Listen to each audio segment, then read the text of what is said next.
Eric Hiltz from Bin 412. I've been studying, collecting, and more importantly drinking wines from all over the world for the past 20 years. If there's one thing I've learned, it's that the world of wine is a big place. Let us make it a little smaller for you. If you give me 10 minutes of your time, I promise you'll walk away having learned something new. So today we're going to tackle Chardonnay, a little bit about its history and factors that influence the way it tastes. If you remember, a few months ago I did this with Sauvignon Blanc, and if you're on YouTube, I'll link that video up here. Feel free to go check that out. And of course, don't forget to like and subscribe below to make sure you don't miss any more of these videos going forward. But first, before we dive in and taste, a little history. Check this out. Now, Chardonnay is a variety native to Burgundy, France, but in fact, it's a cross between two other native Burgundy varietals, Pinot Noir and Gouais Blanc. Now, Pinot Noir was planted all over Burgundy by the Cistercian monks who sectioned off every vineyard based on aspect and soil type and drainage to find the best expressions of Pinot Noir. And in fact, right across the street from each other, you can find vineyards that separate a $30 bottle of Burgundian Pinot Noir from a $300 or even a $3,000 bottle. One day, a piece of pollen from a Pinot Noir flower landed on a Gouais Blanc flower, or vice versa, and cross-pollinated. Now, the fruit and the grape that would have grown there was still Pinot Noir or Gouais Blanc, but the seed inside contained a new genetic makeup, a new variety, which would become Chardonnay. So flavors in Chardonnay can be influenced by many factors. Maybe the first of which is just climate. The cooler the climate, moving up to a warmer climate, you're going to have flavors that range more from kind of green apple and citrus, lemon, lime, up to more peach and stone fruit and melon. And as you get into really warm climates, you may even get some tropical fruit notes like mango or pineapple. The second thing is the fermentation and the aging vessel. If you leave these wines in stainless steel, it's going to preserve some of the crispness and the acidity. If you ferment it or age it in oak, you're going to get a little bit more of that toastiness and a little bit more of that rounded flavor, those smoother flavors. Another thing is a French term called batonnage, and this is when you stir the wine with the contact of the dead yeast cells that are left behind from fermentation. The more you stir that wine amongst those dead yeast cells, the creamier the mouthfeel, the richer the wine becomes. And then probably the last thing is whether or not you choose to put your white wine through what is called malolactic fermentation. And this is simply a secondary fermentation that converts more tart-tasting malic acid into softer, rounder, creamier lactic acid. So the first one I wanted to share with you is the 2017 Gilbert Picq Chablis Dessus le Carriere. It's a Chablis. It's from the northernmost part of Burgundy. Burgundy, France, of course, is the native home of Chardonnay, as we've discussed. And they produce these distinctly crisp, lighter-bodied, very mineral-driven Chardonnays. Now, Didier and Pascal Picq, who run this winery along with their sister, Marilyn, are several generations deep into the winemaking tradition on this property. The farming there is, from what I read, impeccable. So they do very severe pruning. They drop crop twice a year through the summer. So really ensure that only the best clusters grow and only a small amount of clusters of fruit grow on these vines to get the best expression and the strongest amount of fruit possible. Now it's called Dessus le Carriere, which means over the quarry, and it's named after these two parcels that sit atop a quarry on pure Kimmeridgian limestone soils. Very thin coat of topsoil, and you're going to get a lot of minerality, I would expect, out of this because of that. Let's give it a shot. So on the nose, definitely more citrus than anything. Not ripe at all. It's more lemon rind, maybe a little lime, but definitely citrus fruit. And you do get that slate, but it's kind of I would explain it like a chalky, like a wet rock slate smell. And if I had to pick out some fruit notes other than the citrus, maybe some fresh cut pear. It's not quite apple, maybe green apple or pear, but a very tart apple, not a baked apple by any means.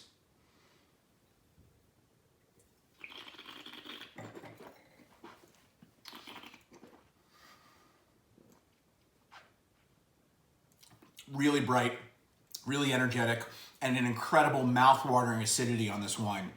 If you've never drank Chablis, you would not know this is Chardonnay to the casual drinker. More Sauvignon Blanc in style in terms of its lightweight and its acidity, but an incredible food wine. This is just screaming for something salty like raw oysters. Would be perfect, and that is in fact a classic pairing with Chablis. But really, this is just a classic example of what you can do in Chablis with impeccable farming and really, really great winemaking. So the next one I want to share is the 2015 Chardonnay from the Finger Lakes from Ravines. Now, I recently visited the Finger Lakes region and talked about it in one of my last videos. It's really an amazing wine growing region with the cool, in fact, bitterly harsh cold climate of upstate New York, but moderated by the depth of these enormous lakes that allow these Vitis vinifera vines to do well up there. Ravines was one of the better places we visited in terms of quality across the board. Their Rieslings are fantastic. They even had some really nice Bordeaux blends and red wines that I enjoyed. It's a husband and wife team, Morten and Lisa Hallgren. Morten actually grew up in Provence on the vineyard, went on to work for places like Côte d'Estornel, which is a second growth Bordeaux in Saint-Estèphe. So really great winemaking tradition here. This one, interestingly, was, as I read about it, 15% of the fruit was pulled off and done apassimento style, which is where they allow the grapes to kind of dry out a little bit after they've harvested them, almost raisinate before they press them. So really concentrates the intensity of the fruit. Think of a raisin versus a grape in terms of that intensity of flavor. This one was aged 10 months in 20% new French oak. Let's give it a shot.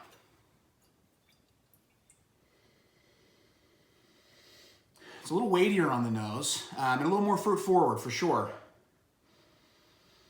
Pear, some citrus, but a little bit more ripe, I would say. Still crisp. There's something, though, kind of a vegetal note that I don't often get in Chardonnay or white wine, but having a hard time placing it. It's not quite the petrol that you get on a Riesling, but something a little green there. Let's give it a whirl.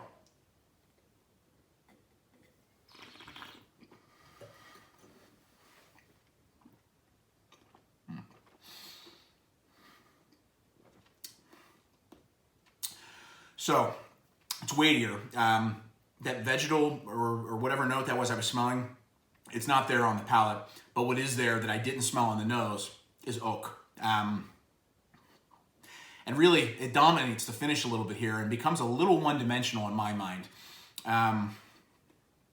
It's a well-made wine, but a very toasty oak finish that kind of overtakes any fruit on the finish. And I can still taste that oak. A lot of people love this style. I'm kind of surprised with only 20% new French oak and only 10 months that it's getting this toastiness on the finish. But if you like an oaky Chardonnay, give these guys a try. I would highly recommend their Rieslings over the Chardonnay. The Rieslings that I had there blew me away. This is not a bad wine. It's a good wine. But for me, a little heavy-handed on the oak. So now let's move into California with the 2016 Porter Creek Russian River Valley Chardonnay. Now, my love of Alex Davis's wines at Porter Creek is certainly no secret. I've blogged about the winery. I have had Alex actually come out to Pittsburgh and co-host wine dinner with me. I love his focus on organic farming and farming first, and then taking a very light hand in the winery, really farming for the best fruit and then letting the land speak for itself. Really cool collection of varieties that he grows and works with. Burgundian varieties like Pinot and Chard, obviously, but then Syrah, Carignan. He makes a really nice Viognier, a really great rosé. And it's Russian River Valley, so it's California, but it's still cooler climate California. There's a fog that settles in from the Pacific and up through the Petaluma Gap every single night. And so you get these warm kind of California days, but these cool nights blanketed in fog that kind of shut down and preserve the acidity and the freshness in the grapes. So if you're looking for a cool climate, even for California standards, Chardonnay or Pinot Noir, Russian River Valley is a really good place to look. As other California wines, I think, have started to emphasize a little bit too much fruit and oomph and extraction, Alex has really kept it more minimalist, more European styled, really pretty and elegant wines. And to be honest, I'm kind of surprised that it hasn't taken off more than it has, and a lot of people still haven't heard of these guys. So I'm excited to get in and give this a try. This one aged 11 months and 25% new French oak, so a little bit longer, 1 month longer, and 5% more new French oak. But I don't get a lot of... This is really interesting. Now, I did not notice this when I've had this by itself, but compared to these other two, there is a baking spice element to this that must come from that barrel spice that is really pronounced, almost like a potpourri. Yeah, it's like a spiced apple is the best way I can explain it. And for fall right now, this is absolutely stunning nose. It's really, really interesting. Let's give it a shot.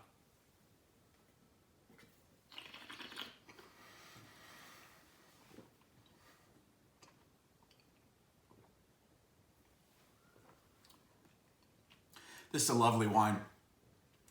Very clean, very precise, really good, strong orchard fruit, apple. Creamier than these other two. Certainly, you can tell there was some batonnage and it's went through malolactic. And that oak, it's There's spice in that barrel spice, but it's very well balanced and in full harmony with the fruit. There's kind of a brioche-like toastiness to this, but it's not dominated. There's still these apple notes. Guys, this is a fantastic Chardonnay. Again, I am not the biggest Chardonnay drinker. This is something worth seeking out.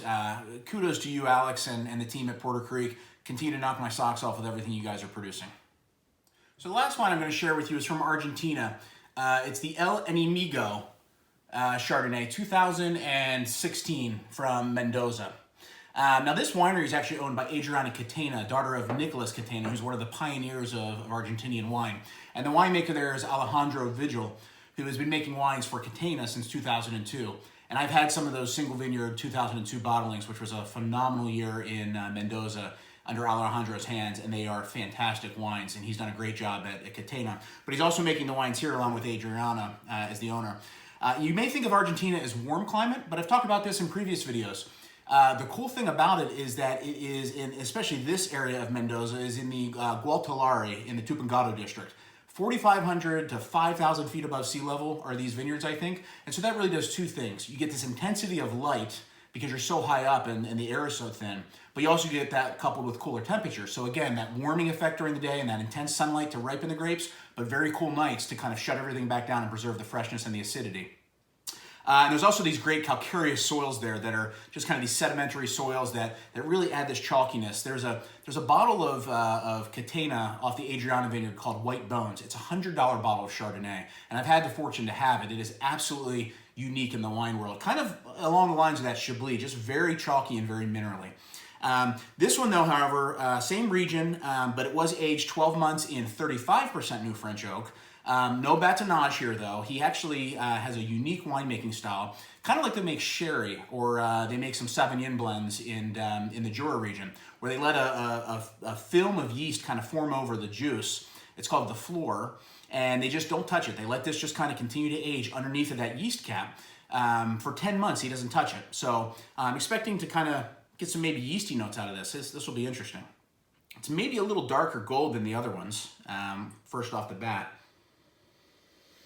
Okay, this is definitely the most ripe nose of any of these. So we talked in the beginning about the kind of the citrus to the melon to the tropical, and this definitely is tropical. This is, you know, more pineapple, mango for sure. Some buttered popcorn for sure. This is kind of a new world. If you like big California Chardonnays, just on nose alone, this is something you're gonna enjoy, I think. Very layered though, a lot going on here.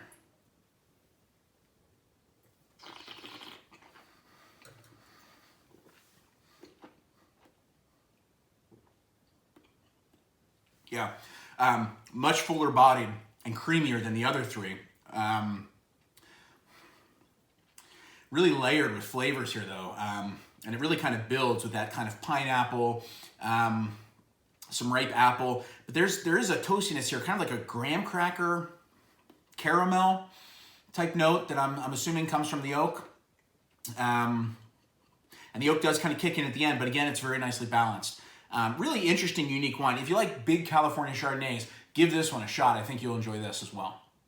So hey guys, I hope you enjoyed this video. I really encourage you to do this every once in a while. Go find a grape variety and buy 3 or 4 examples from around the world. Pour them side by side. Really get to see what differences can be had just by sight alone, while still maintaining some of that varietal typicity that ties it all back together. I found a lot of new wines this way, and certainly a lot of the new wine regions. So as I always say, here's to expanding your palate, drinking new varietals, drinking new regions. Cheers.